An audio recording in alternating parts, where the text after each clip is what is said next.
నమస్కారం సామాన్యుడు TV news కి స్వాగతం ఈనాటి వార్తా విశేషాలు మత్స్యకారుల సమస్యల పరిష్కారానికి కృషి చేస్తానని ఉప ముఖ్యమంత్రి పవన్ కళ్యాణ్ పేర్కొన్నారు 100 రోజుల్లోగా ఈ సమస్య పరిష్కారానికి అవసరమైన నిర్ణయం తీసుకుంటామని స్పష్టం చేశారు కాకినాడ జిల్లా కలెక్టరేట్ లో నిర్వహించిన మత్స్యకారులతో మాట మంతి కార్యక్రమంలో డిప్యూటీ సీఎం పవన్ కళ్యాణ్ పాల్గొన్నారు ఈ సందర్భంగా వేటకు వెళ్లి మృతి చెందిన మత్స్యకారుల కుటుంబాలకి బీమా చెక్కులు అందజేశారు ఒక్కో కుటుంబానికి 5 లక్షల చొప్పున 18 కుటుంబాలకి ఆర్థిక సాయం చేశారు ఉప్పాడ ప్రాంత మత్స్యకారులు తెలిపిన పారిశ్రామిక కాలుష్యంపై ఆడిట్ చేయాలని పీసీబీ అధికారుల్ని ఆదేశించారు వారం రోజుల్లోగా నివేదిక ఇవ్వాలని కోరారు 100 రోజుల్లోగా ఈ సమస్య పరిష్కారానికి అవసరమైన నిర్ణయం తీసుకుంటామని స్పష్టం చేశారు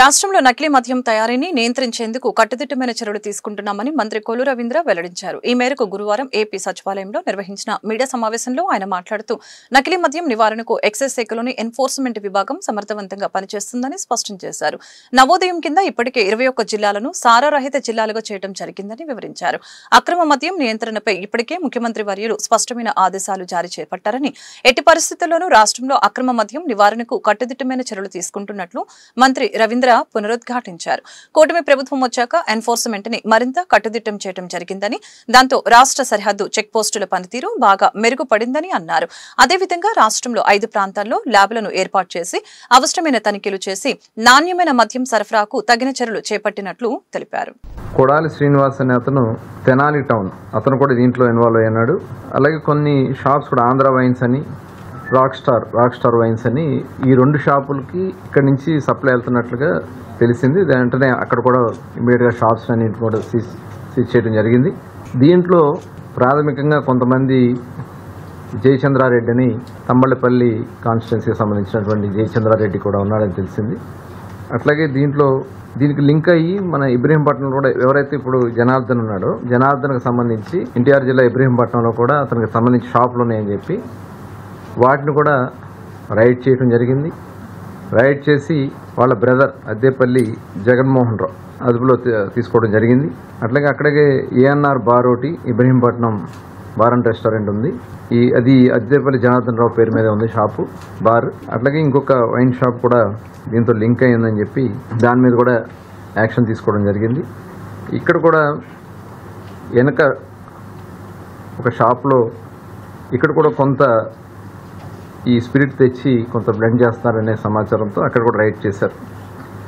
అక్కడ కూడా ఇలాంటివే తీసుకోవడం కూడా జరిగింది ఇవాళ ప్రభుత్వం చాలా స్ట్రిక్ట్గా ఉంది ఇలాంటివి వచ్చినప్పుడైతే ఇమీడియట్గా యాక్షన్స్ తీసుకుంటున్నాం ఈ సమాచారం కూడా డిపార్ట్మెంట్ పెట్టినటువంటి నిఘాలో మొత్తం కూడా బయటకు వచ్చినటువంటి విధానం కానీ దీన్ని రాజకీయం చేయాలని వాళ్ళు చూస్తున్నారు ఇది చాలా దురదృష్టకరం గతంలో డిస్టరీస్ని హ్యాండ్ ఓవర్ చేసుకున్నారు బ్రాండ్లని రాష్ట్రానికి రాకుండా చేశారు ఇవాళ మా ప్రభుత్వం వచ్చిన తర్వాత కూటమి ప్రభుత్వం వచ్చిన తర్వాత పకడ్బందీగా డిపార్ట్మెంట్ చేస్తూ ప్రజల ఆరోగ్యాన్ని కాపాడుతూ ఇవాళ దగ్గర 5 ప్రాంతాల్లో ల్యాబులు పెట్టి ప్రతిదీ ఈఎన్ఏ దగ్గర నుంచి షాప్కి వచ్చే వరకు టోటల్ ట్రాక్ అండ్ ట్రేస్ సిస్టంలో పెట్టుకుని ల్యాబ్స్లో చెక్ చేసి ప్రజలకి నాణ్యమైనటువంటిది అందిస్తాం ఇవాళ దీన్ని వీళ్ళు మాట్లాడుతున్నటువంటి విధానం ఎందుకంటే చంద్రబాబు నాయుడు గారు సీఎం గారు రివ్యూ చేయడం జరిగింది వెంటనే దీంట్లో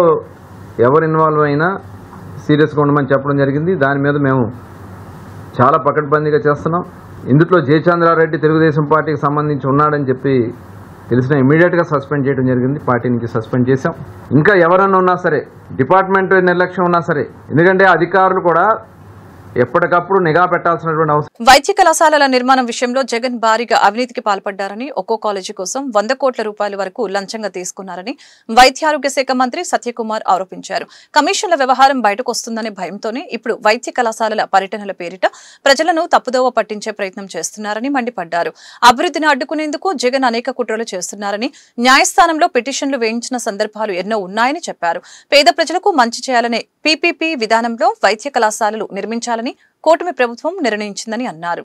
జగన్మోహన్ రెడ్డి గారికి ఏనాడు మెడికల్ కాలేజీల మీద సమీక్ష చేయాలన్న కనీస జ్ఞానం 5 సంవత్సరాల్లో మీకు కలగలేదు. ఆ పురోగతి ఏ రకంగా ఉంటుందని పట్టించుకోలేదు. బిల్లులు చెల్లించాల్సిన ఆలోచన చేయలేదు. భవన నిర్మాణాలు ఏ రకంగా నాణ్యత ఉందా అన్న విషయాన్ని పట్టించుకోలేదు. కాబట్టి మీకు ఈ రాష్ట్రంలో వైద్య విద్యను అభ్యసించాలనుకుంటున్న విద్యార్థులకు, పేద విద్యార్థులకి నాణ్యమైన వైద్య విద్యను అందించాలనే ఆలోచన మీకు లేదనే విషయం ఇక్కడ అర్థమవుతోంది.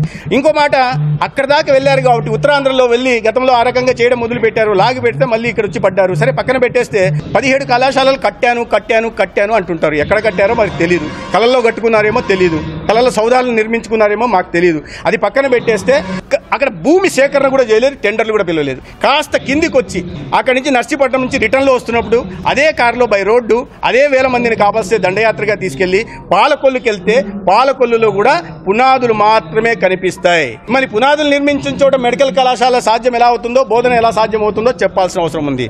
మరి కాస్త కిందికి వస్తే బాపట్లకు వస్తే పునాదులు మాత్రమే కనిపిస్తాయి. అడ్మినిస్ట్రేటివ్ శాంక్షన్ మాత్రం ఆర్భాటంగా 500 నుంచి 600 కోట్లు ఇచ్చారు. నిర్మాణం చేయాలి కదా.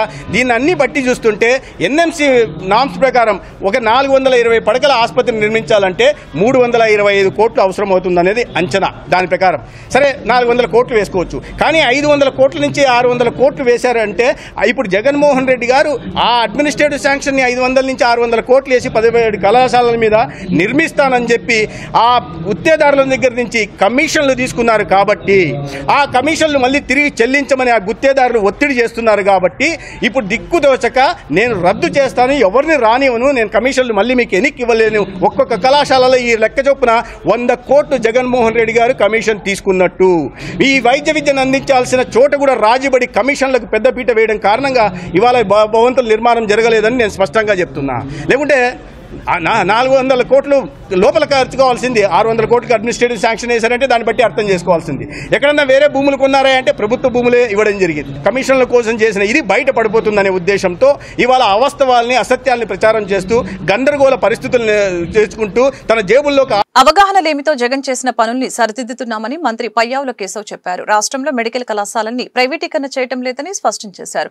మెరుగైన సేవలు అందించడానికి పీపీపీ విధానంలో మెడికల్ కళాశాలలు నిర్మించాలని భావిస్తున్నట్లు కేశవ్ వెల్లడించారు. ప్రైవేట్ మెడికల్ కాలేజ్ నడపడానికి చాలా డిఫరెన్సెస్ ఉన్నాయి. రెండవది, ఇవాళ మేము ఎక్కడ ప్రైవేటీకరణ చేయడంలా, it is a public private participation.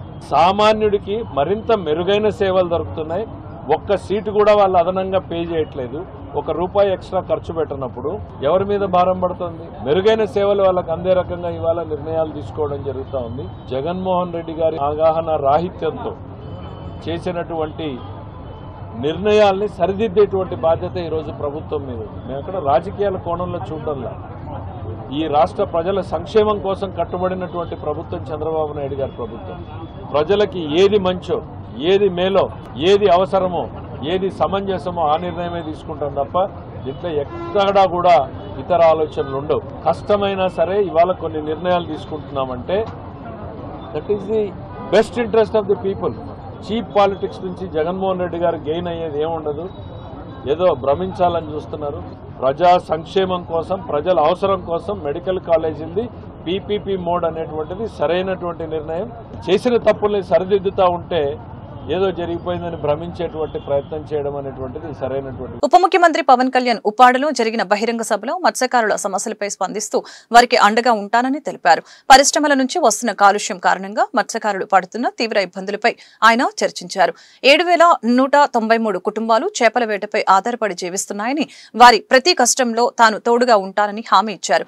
Divi's, Aurobindo వంటి కంపెనీల నుంచి కాలుష్యం వస్తుందని మత్స్యకారులు చెప్తున్న విషయాన్ని ఆయన ప్రస్తావించారు. అమీనాబాద్ హార్బర్ డివైన్ లోపం వలన ప్రమాదాలు జరుగుతున్నాయనే అంశాన్ని కూడా ఆయన దృష్టికి తీసుకువచ్చారు. ఈ సమస్యలన్నింటినీ పరిష్కరించేందుకు కృషి చేస్తానని తెలిపారు. మీకు ప్రపంచంలో దేశమంతా తెలుసు, ముఖ్యంగా మన రాష్ట్రం అత్యధికంగా మత్స్యకార వృత్తి మీద ఉండే కుటుంబాలు ఎక్కువ. సో నా దృష్టికి గత కొన్ని రోజుల క్రితం, దాదాపు 10 రోజుల క్రితం మత్స్యకార సోదరులందరూ ఇక్కడ 4 రోజులు ధర్నాలు చేశారు. అలాగే పరిశ్రమల కాలుష్యం వల్ల మాకు వేట మత్స్యజాతి అంతరించిపోతూ ఉంది అని మీరందరూ చేసింది నాకు చాలా బాధ కలిగించింది. ఎందుకంటే మన జీవనోపాధి మీకు ఇబ్బంది కలుగుతూ ఉంది, ఎలా చేయాలి ఏంటి అనేది వీటి మీద మాట్లాడుతూ వచ్చాం. సో పొద్దున్నే అన్ని పార్టీలకు సంబంధించిన నాయకులతోటి, మత్స్యకార సంఘాల నాయకులతోటి కాకినాడ కలెక్టరేట్లో షణ్మోహన్ గారి అధ్యక్షతన మన పిఠాపురం నాయకులందరూ, మన కాకినాడ ముఖ్య నాయకులందరూ కూడా కూర్చొని మన పిఠాపురం ముఖ్యంగా మత్స్యకార సంఘాల నుంచి ఏ సమస్యలు ఉన్నాయి, ఇక్కడ ఏమున్నాయి, ఏం జరుగుతున్నాయని మొత్తం చాలా కూలంకషంగా చర్చించడం జరిగింది, చాలా డీటెయిల్గా. సో ఒకసారి ఏం చేశాం, దాని తాలూకు సారాంశం ఏంటి, మీరు లేవనెత్తిన అంశాలకి మీరు నన్ను అఖండ మెజారిటీతో గెలిపించిన మీ పిఠాపురం ఎమ్మెల్యేగా ఏం చేయాలి ఇవన్నీ ఒకసారి మీకు ముందు పెడతాను. గతంలో నేను చెప్పినట్టుగానే చాలా సందర్భాల్లో ఇక్కడంతా మాట్లాడాం, మీ ఓట్ల గురించి అడిగాం, మీరు మద్దతు ఇచ్చారు, కూటమి ప్రభుత్వం గెలిచింది. సో వీటన్నిటికీ ముందుగా నేను కృతజ్ఞతలు చెప్పుకుంటా ఉన్నాను. దాదాపు 7,193 మత్స్యకార కుటుంబాలు దీనిని చేపలని పట్టడం అనేది ఆధారం చేసుకుని ఉన్నారు. సముద్ర స్వభావాన్ని అంచనా వేసి వేట చేయటం మన మత్స్యకార సోదరుల తాలూకు అపూర్వమైన నైపుణ్యం. అలాంటి మీకు అండగా ఉండటం మా అందరి బాధ్యత.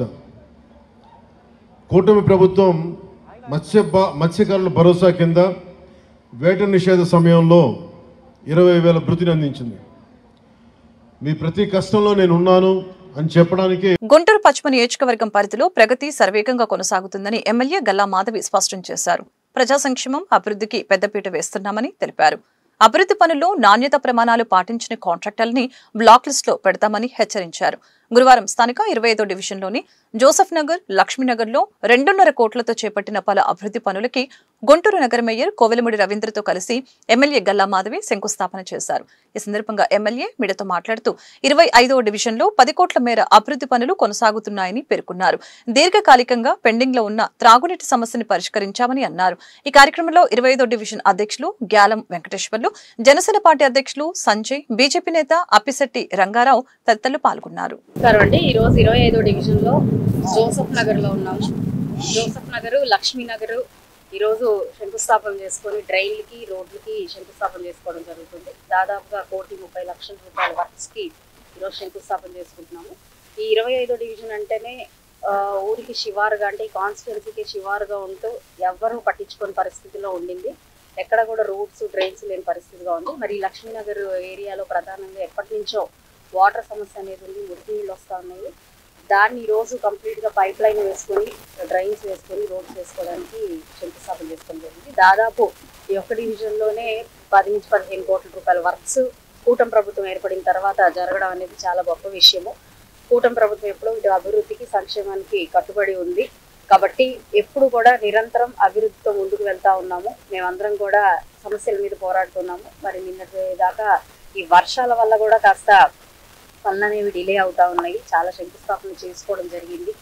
ఈ వర్షాభావాల వల్ల, వర్షాకాలం వల్ల కొంచెం లేట్ అవుతూ కాస్త స్థానికంగా ప్రజలు ఇబ్బంది పడుతున్నారు. వాటిని కూడా దృష్టిలో పెట్టుకొని చాలా చాలా ఫాస్ట్గా ఈ వర్క్స్ అన్ని కూడా పూర్తి చేసుకొని ప్రజలకు అందుబాటులో తీసుకొస్తాం.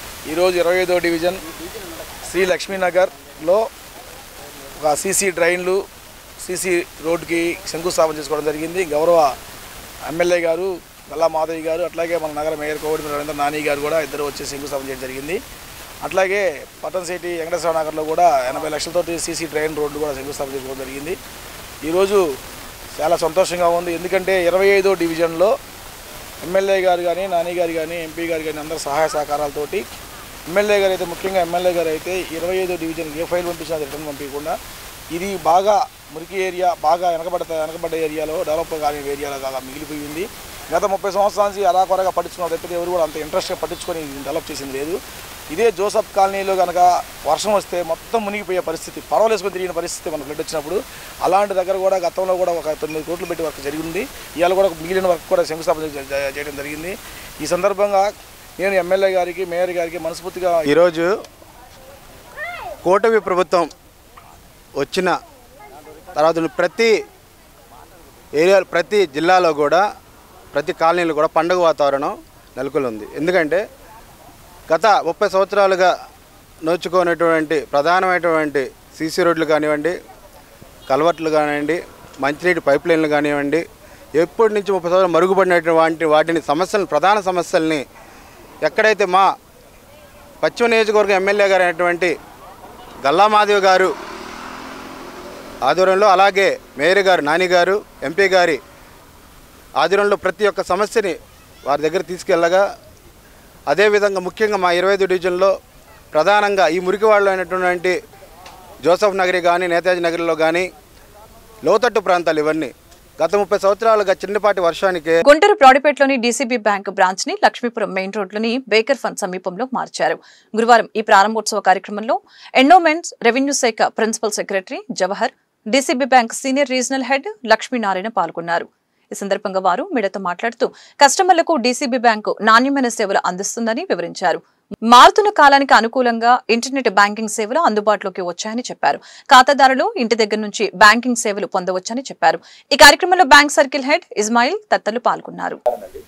నేను సీనియర్ రీజనల్ హెడ్ సదరన్ రీజన్కి ఈరోజు గుంటూరు మేము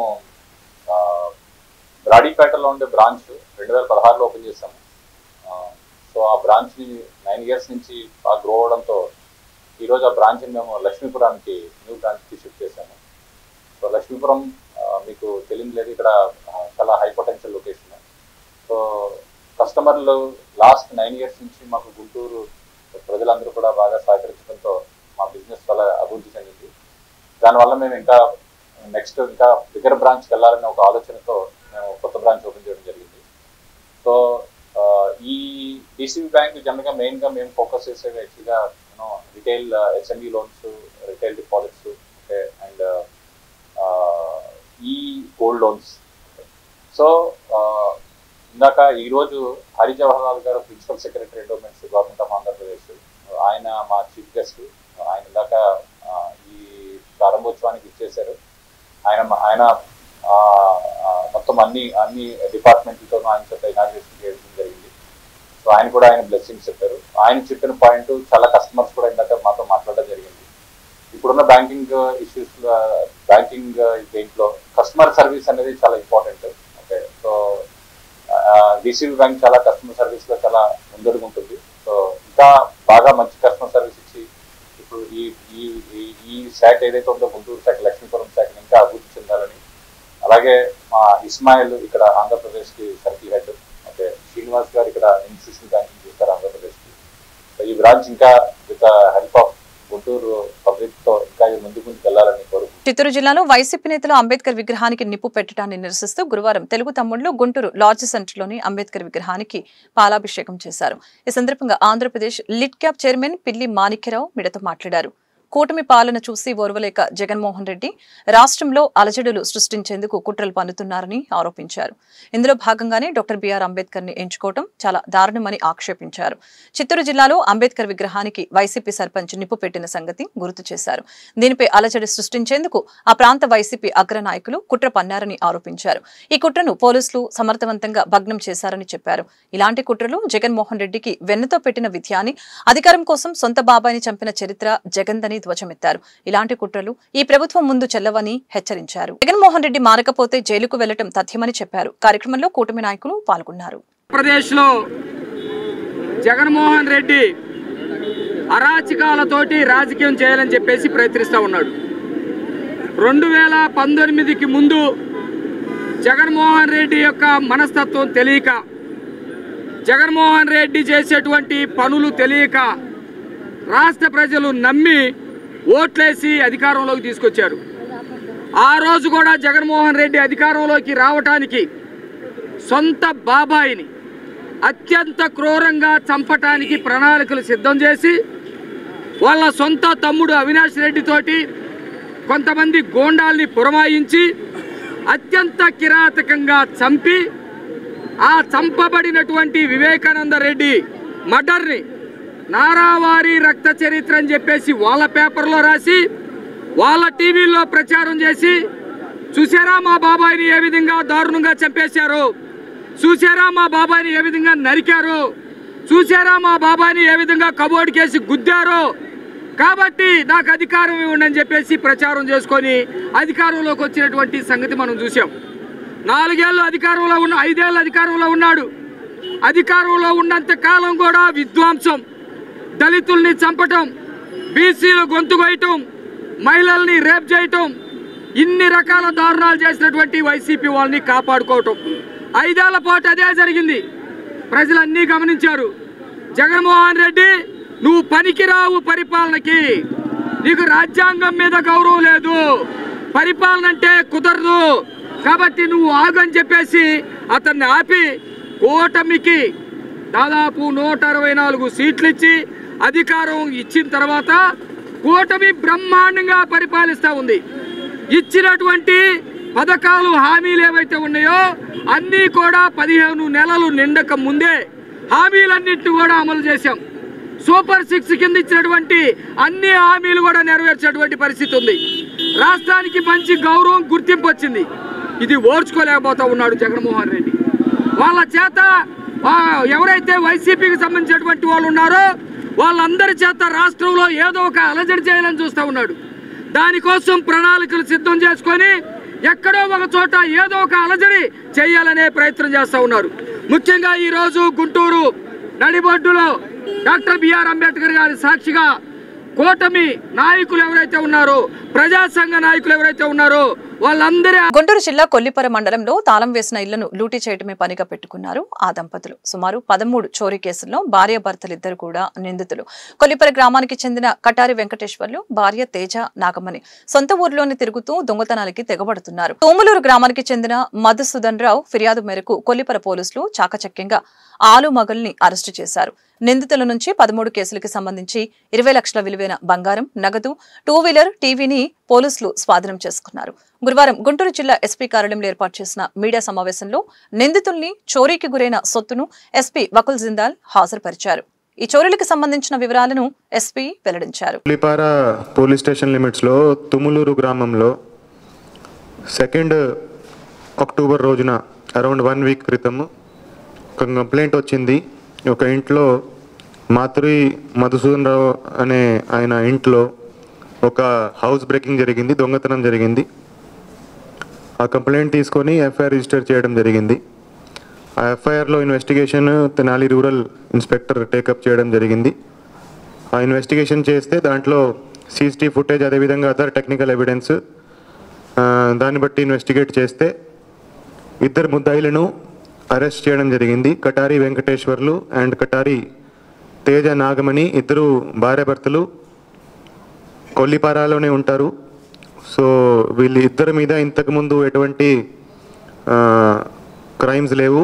కానీ ఈ కేసులో ఇన్వెస్టిగేషన్లో అరెస్ట్ చేసినాక వాళ్ళు టోటల్ 13 కేసెస్లో వాళ్ళు మేము దొంగతనం చేశామని ఒప్పుకోవడం జరిగింది. సో ఈ 13 కేసెస్లో కలిపి ఆల్మోస్ట్ 20 లక్షల ప్రాపర్టీ రికవర్ చేయడం జరిగింది. దాంట్లో 173 grams gold, 226 grams silver, 2,15,000 cash, ఒక టెలివిజను, అదేవిధంగా ఈ దొంగతనానికి యూజ్ చేసిన ఒక మోటార్ సైకిల్ కూడా సీజ్ చేయడం జరిగింది. అదేవిధంగా వాళ్ళ దగ్గర నుంచి ఒక ఐరన్ రాడ్ ఏదైతే అది దొంగతనానికి యూజ్ చేస్తారో అది కూడా సీజ్ చేయడం జరిగింది. సో మొత్తం ప్రాపర్టీ వర్త్ 20 lakhs 13 కేసెస్లో వాళ్ళ దగ్గర రికవరీ చేసి బాధితులకి రిటర్న్ చేయడం జరుగుతుంది. వాళ్ళిద్దరిని అరెస్ట్ చేసి నిన్న అరెస్ట్ చేయడం జరిగింది. అరెస్ట్ చేసి ఈరోజు రిమాండ్కి పంపించడం జరుగుతుంది. సో ఒకేసారి ఈ చాకచక్యంగా బాగా టీం వర్క్ చేసి Tenali rural inspector and SI Kollipara and there team Tenali DSP గారి ఆధ్వర్యంలో మంచి పని చేయడం జరిగింది. అందరినీ సర్టిఫికెట్స్ ఇచ్చి అభినందిస్తున్నాము. భారతదేశంలో దివ్యాంగులకు అమలు చేస్తున్న 4% రిజర్వేషన్ ని ప్రతి కేటగిరీలో సమాంతరంగా కాకుండా మొత్తం మీద 4% రిజర్వేషన్ దివ్యాంగులకు అమలయ్యే విధంగా చట్టాన్ని రూపొందించి అమలు చేయాలని ప్రపంచ అంధుల సంఘం అధ్యక్షులు సంతోష్ కుమార్ రుంగ్టా విజ్ఞప్తి చేశారు. గుంటూరులోని జనచైతన్య వేదిక హాల్లో శ్రీ పబ్బరాజు వెంకటేశ్వరరావు రాజలక్ష్మి మెమోరియల్ ట్రస్ట్ నేతృత్వంలో సుప్రీంకోర్టు సీనియర్ న్యాయవాది ప్రపంచ అంధుల సంఘం అధ్యక్షులు సంతోష్ కుమార్ రుంగ్టా మీడియాతో ముఖాముఖి కార్యక్రమంలో పాల్గొనడం జరిగింది. ఈ సందర్భంగా వల్లంరెడ్డి లక్ష్మణ్ రెడ్డి మాట్లాడారు. శ్రీ పబ్బరాజు వెంకటేశ్వరరావు రాజలక్ష్మి మెమోరియల్ ట్రస్ట్ స్మారక మానవ సేవ జాతీయ పురస్కారం అందుకుంటున్న సంతోష్ కుమార్ రుంగ్టా అంధుల జీవితాలలో వెలుగులు నింపేందుకు గత 3 దశాబ్దాలుగా అవిరళ కృషి చేశారని చెప్పారు. కార్యక్రమంలో trust vice chairperson Uppalapati Madhusudan Rao, Jana Chaitanya వేదిక రాష్ట్ర ప్రధాన కార్యదర్శి టి ధనుంజయ రెడ్డి పాల్గొన్నారు. For blind and low vision, for locomotor disability, and cerebral palsy, for hearing impaired and for other disabilities, respectively. But the process of implementation and the procedures and government orders beginning from 1997 now up to the present GOMS, which is in force, that is GOMS 77, somehow has diluted this reservation because it links our reservation with other categories of reservation. For instance, if we have 4%, we will be given reservation of 4% by clubbing it with the reservation of SC, ST, OBC and women, or OC category, open category. This needs to, and this is in violation of the judgments of the Honorable Apex Court and also in violation of the statutory scheme under the Act. Yes. ప్రపంచవ్యాప్తంగా అంధులు అనేక రంగాల్లో, అంధులతో పాటు వికలాంగులు అనేక రంగాల్లో అత్యున్నత స్థాయికి ఎదిగారు. ఆత్మవిశ్వాసంతో, పట్టుదలతో, క్రమశిక్షణతో కృషి చేసి అత్యున్నత శిఖరాలని అందుకున్నారు. వారిలో ఒకరు సంతోష్ కుమార్ గారు. వారు ఈరోజు సుప్రీంకోర్టులో సీనియర్ న్యాయవాదిగా పనిచేస్తున్నారు. వారి కృషిని గుర్తించి పబ్బరాజు వెంకటేశ్వర గారు, రాజ్యలక్ష్మి గారి ట్రస్ట్ జాతీయ అవార్డుని ఇవ్వటం మంచి పరిణామం. రేపు ఉదయం 10 గంటలకు గుంటూరులోని రెవెన్యూ కళ్యాణ మండపంలో వారికి అవార్డుని ప్రదానం చేయటం జరుగుతుంది. ఈ కార్యక్రమానికి ఇచ్చేయవలసిందిగా మీడియా ప్రతినిధులందరికీ తెలియజేసుకుంటున్నాను.